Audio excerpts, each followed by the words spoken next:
कहानी की शुरुआत में हमें याउचा प्राइम नाम के प्लेनेट को दिखाया जाता है, जो अंतरिक्ष के सबसे बेरहम शिकारियों का घर माना जाता था। इस ग्रह का एक रूल था कि अगर तुमने अपने से कमजोर को नहीं मारा तो वो तुम्हें मार देगा। हम यहाँ डेक नाम के एक याउचा को देखते हैं जो अपने भाई का शिकार करने आया था ताकि वो अपने पिता को साबित कर सके कि वो कमजोर नहीं है। डेक उसकी गुफा में आया, पर उसका भाई वोरकान पहले से ही उस पर घात लगाए बैठा था। हर ताकतवर याउचा जरूरत पड़ने पर खुद को इनविजिबल कर सकता है, पर डेक के पास ऐसी कोई शक्ति नहीं थी क्योंकि वो उनमें से सबसे कमजोर था। दोनों के बीच जबरदस्त फाइट होती है, पर अपनी कई कोशिशों के बाद भी डेक अपने भाई को नहीं हरा पाता। आखिर में वोरकान उसे अपने सामने घुटने टेकने को कहता है, पर जब डेक ने उसकी बात नहीं मानी तो वोरकान ने उसे खाई में फेंक दिया। उसे लगा वो मर गया और वो अपने भाई की मौत का शोक मनाने लगा। लेकिन तभी डेक मौत को मात देकर ऊपर आता है और कहता है, देखो भाई, मैं अभी भी जिंदा हूं। पर वोरकान उससे अब और नहीं लड़ना चाहता था क्योंकि उसे लगा कि वो तैयार नहीं है। वोरकान अपने भाई को नहीं मारता, पर अगर वो यहां रहता तो कोई ना कोई उसे जरूर मार देता। इसीलिए वो उसे वहां से कहीं दूर जाने को कहता है।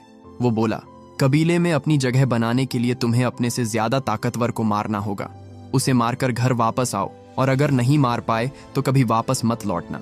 इसके बाद वो उसे कुछ प्लैनेट्स दिखाता है जहां वो शिकार के लिए जा सकता था, पर शर्त ये थी कि उसे वहां के सबसे ताकतवर जीव को मारना होगा, तभी वो वापस लौट सकता है।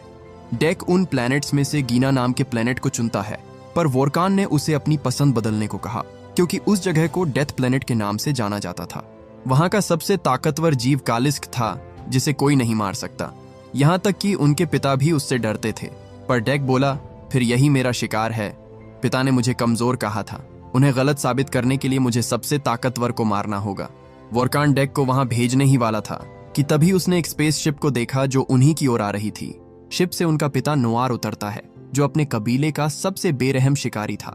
डेक अपने पिता के सम्मान में अपना खून बहाकर उनका स्वागत करता है, पर नोआर उसे जिंदा देखकर बिल्कुल भी खुश नहीं होता। वो वोरकान से पूछता है कि तुमने अभी तक अपना काम पूरा क्यों नहीं किया, पर वोरकान उसकी साइड लेते हुए बोला, ये अभी नया है, इसे एक और बार शिकार का मौका मिलना चाहिए। लेकिन नोआर डेक को अपने कबीले की कमजोरी समझता था, और याउचा प्रजाति में यह नियम था कि कमजोर को मार दिया जाता है। जब उसे पता चला कि डेक कालिस्क का शिकार करने जा रहा है तो उसे ये उसकी बेवकूफी लगी।